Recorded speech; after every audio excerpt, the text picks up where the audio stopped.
Hi friends, welcome to Farhan's kitchen. ಅಡುಗೆ ಅನ್ನೋದು ಕೇವಲ ಹೊಟ್ಟೆ ತುಂಬಿಸುವ ಕೆಲಸ ಅಲ್ಲ, ಅದು ನಮ್ಮ ಪ್ರೀತಿ.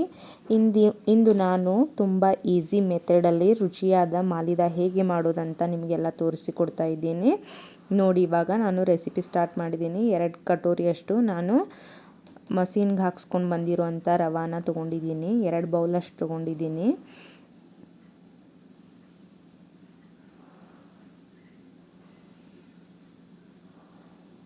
ನಂತರ ನಾನು ಇದಕ್ಕೆ 2ರಿಂದ 3 ಟೇಬಲ್ ಸ್ಪೂನಷ್ಟು ಎಣ್ಣೆ ಹಾಕ್ಕೊಂಡಿದ್ದೀನಿ.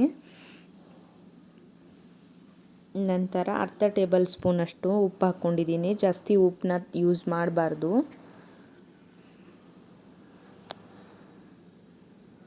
ನಂತರ ಇದನ್ನು ಚೆನ್ನಾಗಿ ಮಿಕ್ಸ್ ಮಾಡ್ಕೋಬೇಕು ಎಣ್ಣೆನ.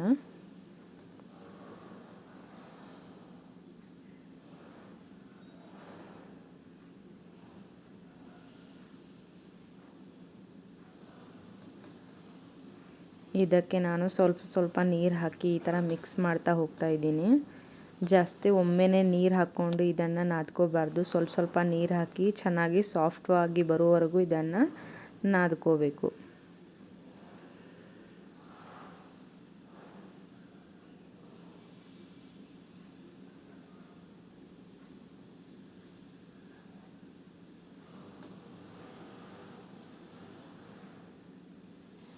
ಇದನ್ನು ನಾರ್ಮಲ್ ರವಾದಲ್ಲೂ ಮಾಡ್ಬೋದು.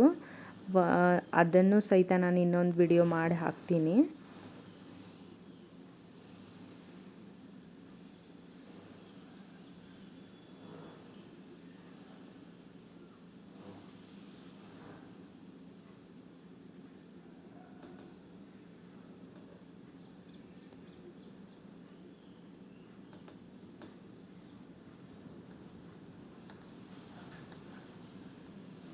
ಈ ಥರ ಚೆನ್ನಾಗಿ ಇನ್ನೂ ಸಾಫ್ಟಾಗಿ ನಾದ್ಕೋಬೇಕು, ಗಟ್ಟಿಯಾಗಿ ನಾದ್ಕೋಬಾರ್ದು.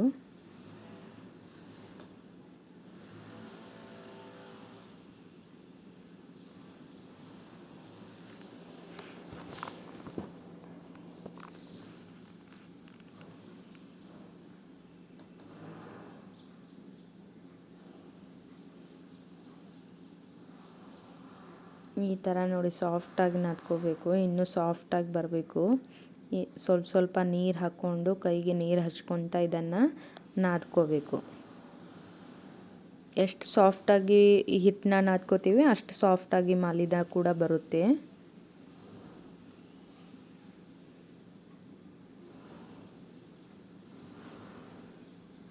ಇವಾಗ ಹಿಟ್ಟು ನಾದ್ಕೋದಾಗಿದೆ ನೋಡಿ. ನಾನು ಹಿಟ್ಟನ್ನ 10ರಿಂದ 15 ನಿಮಿಷ ನೆನೆಯಲು ಇಡಬೇಕು.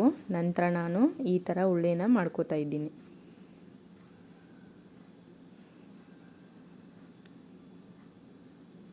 ನಾನು ಅದಕ್ಕೆ ಎಣ್ಣೆ ಹಚ್ಚಿ ಈ ಥರ ಲಟ್ಸ್ಕೋತಾ ಇದ್ದೀನಿ. ದಪ್ಪದಾಗೆ ಲಟ್ಸ್ಕೋಬೇಕು. ಅದನ್ನು ಎಣ್ಣೆ ಹಚ್ಚಿ ಈ ಥರ ಲಟ್ಸ್ಕೋಬೇಕು.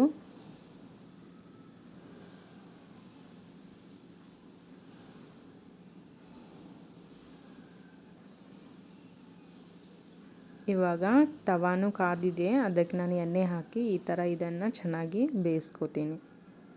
ನಾವು ಯಾವ ಥರ ಚಪಾತಿ ಬೇಯಿಸ್ಕೋತೀವೋ ಅದೇ ಥರ ಎಣ್ಣೆ ಹಚ್ಕೊಂಡು ಇದನ್ನು ಬೇಯಿಸ್ಕೋಬೇಕು. ಇದನ್ನು ಬೇಯೋವರೆಗೂ ನಾನು ಇನ್ನೊಂದು ರೋಟಿನ ರೆಡಿ ಮಾಡ್ಕೋತೀನಿ.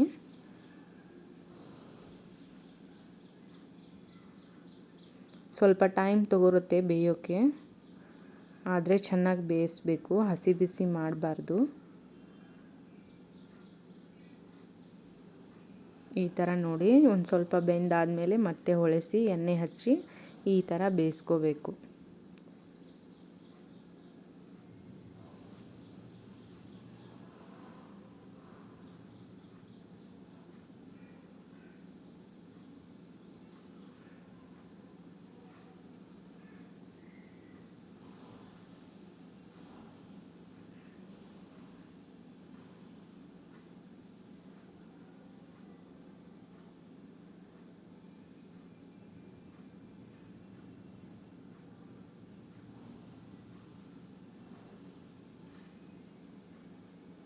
ಇವಾಗ ಬೆಂದಿದೆ. ನಾನು ಇದನ್ನು ಪ್ಲೇಟ್ಗೆ ತೆಗೆದು ಆರಲು ಇಡ್ತಾ ಇದ್ದೀನಿ. ಈಗ ಮತ್ತೊಂದು ರೊಟ್ಟಿನ ಈ ಥರ ಬೇಯಿಸ್ಕೋತಾ ಇದ್ದೀನಿ. ಇದಕ್ಕೂ ಕೂಡ ಅದೇ ರೀತಿ ಎಣ್ಣೆ ಹಚ್ಕೊಂಡು ಬೇಯಿಸ್ಕೋಬೇಕು.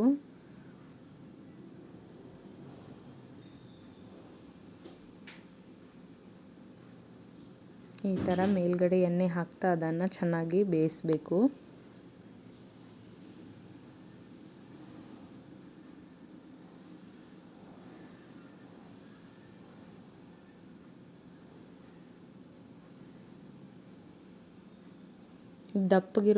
ರೊಟ್ಟಿ ದಪ್ಪಗಿರೋದ್ರಿಂದ ಬೇಯೋಕ್ಕೆ ಟೈಮ್ ತಗೊರುತ್ತೆ.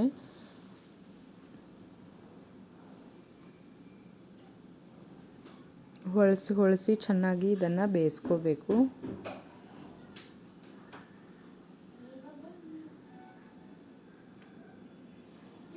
ಇವಾಗ ಇದೇ ತವಾಗೆ ನಾನು ಬಡೆ ಸೊಪ್ಪನ್ನ ಹಾಕ್ತಾಯಿದ್ದೀನಿ. ನಂತರ ಒಂದು 3 ಏಲಕ್ಕಿ ಹಾಕ್ತಾಯಿದ್ದೀನಿ.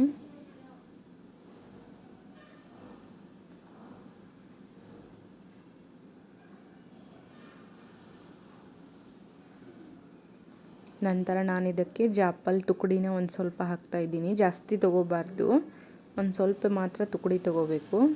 ಇದನ್ನೆಲ್ಲ ಚೆನ್ನಾಗಿ ಫ್ರೈ ಮಾಡ್ಕೋಬೇಕು. ಇವಾಗ ಇದು ಫ್ರೈ ಆಗಿದೆ. ಜಾಸ್ತಿ ಫ್ರೈ ಮಾಡಿದರೆ ಹೊತ್ತೋಗುತ್ತೆ, ಅದಕ್ಕೆ ನಾನು ಫ್ರೈ ಆದಮೇಲೆ ಆರಲ್ಲಿ ಇಟ್ಟಿದ್ದೀನಿ. ಈ ರೊಟ್ಟಿ ನೋಡಿ ಇದೆಲ್ಲ ಆಗಿದೆ. ನಾನು ಇದನ್ನು ಸಣ್ಣದಾಗಿ ತುಕಡಿ ಮಾಡ್ಕೋತಾ ಇದ್ದೀನಿ.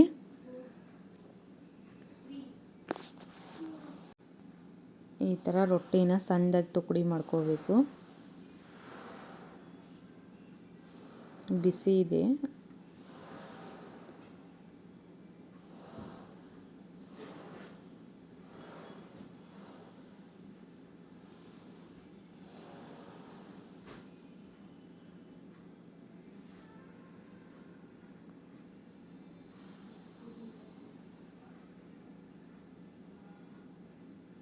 ಈ ಥರ ಸಣ್ಣದಾಗಿ ತುಕಡಿ ಮಾಡಿಕೊಂಡು ಇದನ್ನು ಕೈಲೇ ಈ ಥರ ಮಾಡ್ಕೋಬೇಕು.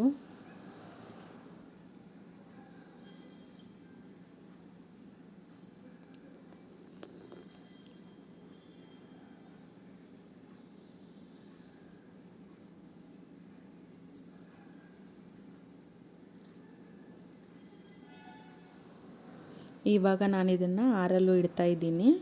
ನೋಡಿ, ಇವಾಗ ಫ್ರೈ ಮಾಡ್ಕೊಂಡಿರೋದನ್ನ ಇದಕ್ಕೆ 2 ಟೇಬಲ್ ಸ್ಪೂನಷ್ಟು ಸಕ್ಕರೆ ಹಾಕಿ ಇದನ್ನು ಮಿಕ್ಸಿಗೆ ಹಾಕ್ಕೊಂಡು ರುಬ್ತಾ ಇದ್ದೀನಿ ನಾನಿವಾಗ. ನೋಡಿ, ಈ ಥರ ಪೌಡ್ರ್ ಮಾಡ್ಕೋಬೇಕು ಅದನ್ನು. ನಂತರ ನೋಡಿ, ಇದು ಆಗಿದೆ. ಇದನ್ನು ನಾನು ಮಿಕ್ಸಿಗೆ ಹಾಕ್ಕೋತಾ ಇದ್ದೀನಿ. ಈ ಥರ ಇದನ್ನು ಮಾಲಿದೆನ ಈ ಥರ ರುಬ್ಬಿ ಮಿಕ್ಸಿನಲ್ಲಿ ರುಬ್ಬಿ ಈ ಥರ ಮಾಡ್ಕೋಬೇಕು. ನೋಡಿ, ಈ ಥರ ದರಿಯಾಗಿ ಮಾಲಿದ ರೆಡಿಯಾಗಿದೆ. ಇವಾಗ ನಾನು ಇದಕ್ಕೆ ಮೇಲ್ಗಡೆ ಹಾಕೋರೋಕ್ಕೆ ಬಾಬೂರಿ ಕೊಬ್ಬರಿನ ಈ ಥರ ತುರಿದಿಟ್ಕೋತಾ ಇದ್ದೀನಿ.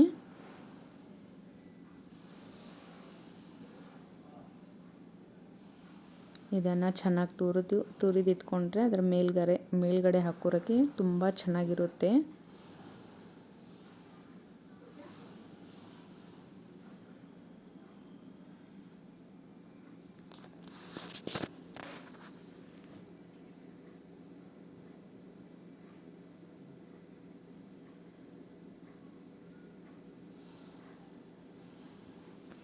ಇವಾಗ ನಾನು ಡ್ರೈ ಫ್ರೂಟ್ನ ಹಾಕ್ತಾಯಿದ್ದೀನಿ. ನಾನು ನೋಡಿ ಒಂದು 10 ರಿಂದ 12 ಗೋಡಂಬಿನ ತೊಗೊಂಡಿದ್ದೀನಿ. ಇದನ್ನ ಈ ಥರ ದಪ್ಪದಾಗಿ ಕೊಟ್ಕೊಂಡು ಇದನ್ನು ಇಟ್ಕೋಬೇಕು.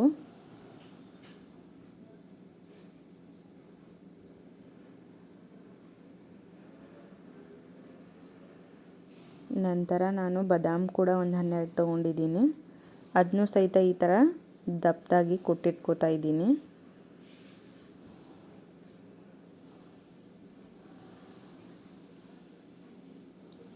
ಇವಾಗ ನಾನು 2 ರಿಂದ 3 ಟೇಬಲ್ ಸ್ಪೂನಷ್ಟು ತುಪ್ಪ ತಗೋತೀನಿ.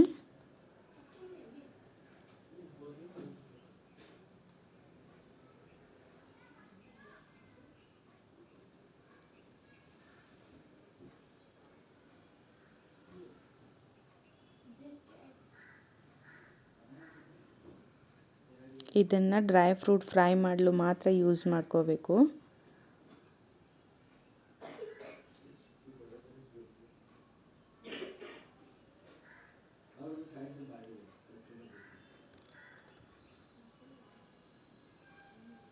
ಇವಾಗ ತುಪ್ಪ ಕಾದಿದೆ, ಅದಕ್ಕೆ ನಾನು ಡ್ರೈ ಫ್ರೂಟ್ಸ್ನ ಹಾಕ್ತಾಯಿದ್ದೀನಿ.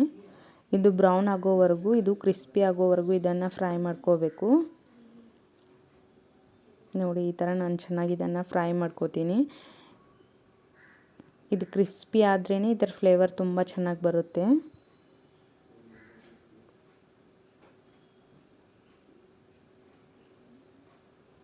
ಇವಾಗ ನೋಡಿ ಕಲರ್ ಚೇಂಜ್ ಆಗ್ತಾ ಹೋಗ್ತಾ ಇದೆ. ಇದು ಬ್ರೌನ್ ಆಗಿ ಫ್ರೈ ಆಗಿದೆ. ಇದನ್ನು ನಾನು ಒಂದು ಕಟೋರಿಗೆ ತೆಗೆದಿಟ್ಕೋತಾ ಇದ್ದೀನಿ ಆರಲು. ಈ ಥರ ನಾನು ಆರಲ್ಲಿ ಇದನ್ನ ಇಡ್ತಾ ಇದ್ದೀನಿ. ನೋಡಿ ಇವಾಗ ಇದಕ್ಕೆ ನಾನು ಬೆಲ್ಲನ ಮಿಕ್ಸ್ ಮಾಡ್ತಾ ಇದ್ದೀನಿ. ನೀವು ಸಕ್ಕರೆನೂ ಮಿಕ್ಸ್ ಮಾಡ್ಕೋಬೋದು, ನಾನು ಬೆಲ್ಲ ಹಾಕ್ತಾಯಿದ್ದೀನಿ. ಈ ಥರ ಬೆಲ್ಲನ ಕುಟ್ಟಿ ಫಸ್ಟ್ ಇಟ್ಕೊಂಡಿದ್ದೆ, ಅದನ್ನು ಮಿಕ್ಸ್ ಮಾಡ್ತಾ ಇದ್ದೀನಿ ಚೆನ್ನಾಗಿ.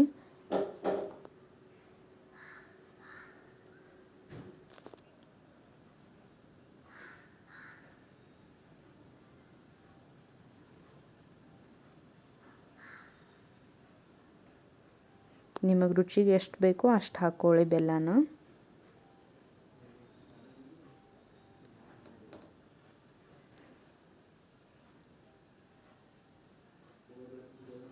ಈ ಥರ ಚೆನ್ನಾಗಿ ಮಿಕ್ಸ್ ಮಾಡ್ಕೋಬೇಕು.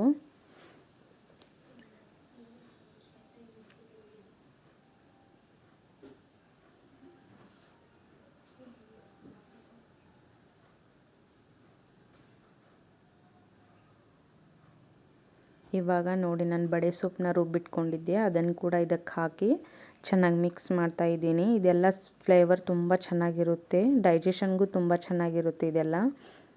ನಾನು ಅದಕ್ಕೆ ಇದನ್ನು ಚೆನ್ನಾಗಿ ಹಾಕಿ ಮಿಕ್ಸ್ ಮಾಡ್ತಾ ಇದ್ದೀನಿ. ಏಲಕ್ಕಿ ಬಡೆ ಸೊಪ್ಪು ಫ್ಲೇವರ್ ತುಂಬ ಚೆನ್ನಾಗಿ ಬರುತ್ತೆ.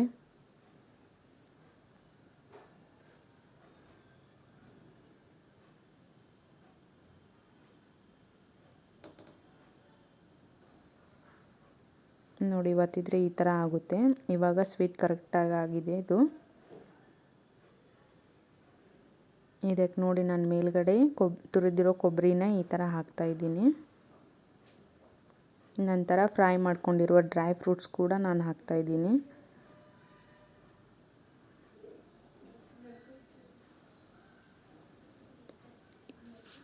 ನೋಡಿ ಫ್ರೆಂಡ್ಸ್, ಈಗ ಮಾಲಿದ ರೆಡಿಯಾಗಿದೆ. ಮತ್ತೆ ಹೊಸ ರೆಸಿಪಿಯೊಂದಿಗೆ ನಿಮ್ಮ ಜೊತೆಗೆ ಹಂಚಿಕೊಳ್ಳಲು ಬರ್ತೀನಿ. ಇನ್ನು ಯಾರು ನನ್ನ ಚಾನಲ್ ಹೊಸದಾಗಿ ನೋಡ್ತಾ ಇದ್ದೀರಾ, ಇನ್ನು ಯಾರು ಸಬ್ಸ್ಕ್ರೈಬ್ ಮಾಡಿಲ್ಲ, ಎಲ್ಲರೂ ಸಬ್ಸ್ಕ್ರೈಬ್ ಮಾಡಿ, ಲೈಕ್ ಮಾಡಿ, ಶೇರ್ ಮಾಡಿ, ಕಮೆಂಟ್ ಮಾಡಿ ಫ್ರೆಂಡ್ಸ್. Thank you.